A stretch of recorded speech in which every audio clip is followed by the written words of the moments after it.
سورہ کے آخری حصے میں رب العالمین نے قرآن کریم کی صداقت اور نبی کریم صلی اللہ علیہ وسلم کی رسالت پر کفار مکہ کی طرف سے اٹھائے گئے اعتراضات کا مکمل جواب دیا ہے۔ زیر بحث آیات نمبر 21 سے 25 اسی سلسلے کی کڑی ہے، جن میں اللہ کا کلام، وحی لانے والا فرشتہ اور خود نبی کریم صلی اللہ علیہ وسلم کی صداقت پر روشنی ڈالی گئی ہے۔ بسم اللہ الرحمن الرحیم۔ مطاعا ثم امین وما صاحبکم بمجنون وَلَقَدْ رَآهُ بِالْأُفُقِ الْمُبِينِ۔ وہاں فرشتوں میں اطاعت کیا جاتا ہے، امانت دار ہے، اور تمہارا ساتھی نبی صلی اللہ علیہ وسلم دیوانہ نہیں ہے، اور آپ صلی اللہ علیہ وسلم نے اسے جبرائیل علیہ السلام کو صاف افق پر دیکھا ہے۔ One who is obeyed there in the heavens and trustworthy, and your companion Muhammad sallallahu alaihi wasallam is not possessed. And he certainly saw him, the angel Jibreel alayhi salam, on the clear horizon. سورہ کی 21ویں آیات میں حضرت جبرائیل علیہ السلام کا ذکر ہوا ہے کہ وہ عزت والے، طاقتور اور عرش والے اللہ کے ہاں مقبول ہے۔ اسی سلسلے میں اس آیت میں فرمایا گیا کہ وہ آسمانوں میں مطاعن ہے، یعنی دیگر فرشتے ان کی اطاعت کرتے ہیں، اور وہ امین ہے، یعنی وحی کی امانت میں کوئی خیانت نہیں کرتے۔ یہ بیان دراصل اس بات کی ضمانت ہے کہ جو کلام نبی کریم صلی اللہ علیہ وسلم تک پہنچا وہ اپنی اصل حالت میں بغیر کسی تحریف یا کمی بیشی کے پہنچا ہے۔ ایک امانت دار پیغام رساں کے ذریعے پہنچنے والا پیغام یقیناً قابل اعتماد ہوتا ہے۔ کفار مکہ جب قرآن کی حقانیت کا کوئی جواب نہ پا سکے تو انہوں نے نبی کریم صلی اللہ علیہ وسلم پر ذاتی حملے شروع کر دیے۔ کبھی کہا کہ یہ شاعر ہے، اور کبھی یہ الزام لگائے کہ نعوذ باللہ یہ دیوانے ہیں۔ آیات نمبر 22 میں رب العالمین نے اس الزام کو رد کر دیا ہے اور فرمایا کہ اور تمہارا ساتھی دیوانہ نہیں۔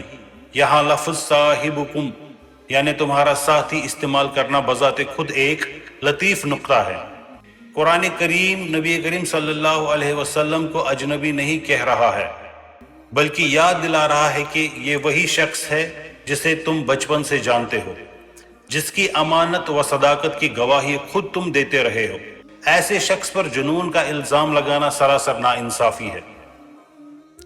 آیات نمبر 23 اس حقیقت کی طرف اشارہ کرتی ہے کہ نبی کریم صلی اللہ علیہ وسلم نے حضرت جبرائیل علیہ السلام کو ان کی اصل اور حقیقی صورت میں دیکھا ہے، وہ بھی کھلے اور واضح افق پر۔ روایت کے مطابق یہ واقعہ نزول وحی کے ابتدائی دور میں پیش آیا، جب نبی کریم صلی اللہ علیہ وسلم نے آسمان کے کنارے پر ایک عظیم الشان ہستی کو دیکھا جس نے پورے افق کو ڈھانپا ہوا تھا۔ یہ مشاہدہ کوئی خواب، وہم یا نفسیاتی کیفیت نہ تھی، بلکہ ایک حقیقی تجربہ تھا جس نے نبی کریم صلی اللہ علیہ وسلم کے یقین کو مزید پختہ کیا اور آپ صلی اللہ علیہ وسلم کی رسالت کی صداقت پر ایک اور دلیل قائم کی۔ وما ہوا علی الغیب بضنین وما ہوا بقول شیطان الرجیم، اور وہ غیب کی باتیں بتانے میں بخیل نہیں ہے، اور یہ کسی دھتکارے ہوئے شیطان کا کلام نہیں ہے۔ And he does not withhold the unseen revelation out of stubbornness. And it, the Quran, is not the word of an outcast, accursed devil. آیت نمبر 24 میں فرمایا گیا ہے کہ نبی کریم صلی اللہ علیہ وسلم غیب کی خبریں بتانے میں بخیل نہیں ہے۔ اس کا مطلب یہ ہے کہ آپ صلی اللہ علیہ وسلم نے دین کا کوئی حصہ، کوئی حکم، کوئی تعلیم اپنی امت سے نہیں چھپائی ہے، بلکہ ہر بات کھول کھول کر بیان کر دی ہے۔ یہ آیت نبی کریم صلی اللہ علیہ وسلم کی مکمل دیانت داری اور امت کے ساتھ اخلاص کو ظاہر کرتی ہے۔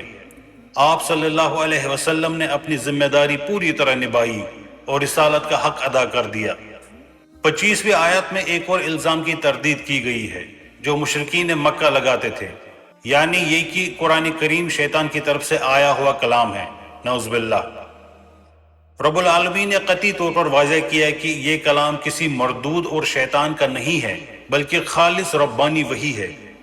شیطان کا اس پاکیزہ کلام سے کوئی تعلق نہیں ہے، نہ وہ اسے سننے کی طاقت رکھتا ہے اور نہ اس میں کسی قسم کی مداخلت کر سکتا ہے۔ یہ 5 آیات دراصل ایک مضبوط دلیل کی شکل میں پیش کی گئی ہے۔ پہلے وحی لانے والے فرشتے کی امانت و اطاعت ثابت کی گئی، پھر نبی کریم صلی اللہ علیہ وسلم کی عقل و ہوش اور سلامتی کی گواہی دی گئی ہے۔ اس کے بعد وحی کے مشاہدے کی حقیقت بیان ہوئی ہے، پھر نبی کریم صلی اللہ علیہ وسلم کی دیانت داری کو اجاگر کیا گیا ہے، اور آخر میں شیطانی مداخلت کے امکان کو یکسر رد کر دیا گیا ہے۔ یوں یہ آیات مل کر قرآن کریم اور نبوت محمدی صلی اللہ علیہ وسلم پر اٹھائے گئے تمام شکوک و شبہات کا مکمل اور تسلی بخش جواب فراہم کرتی ہے۔ والسلام۔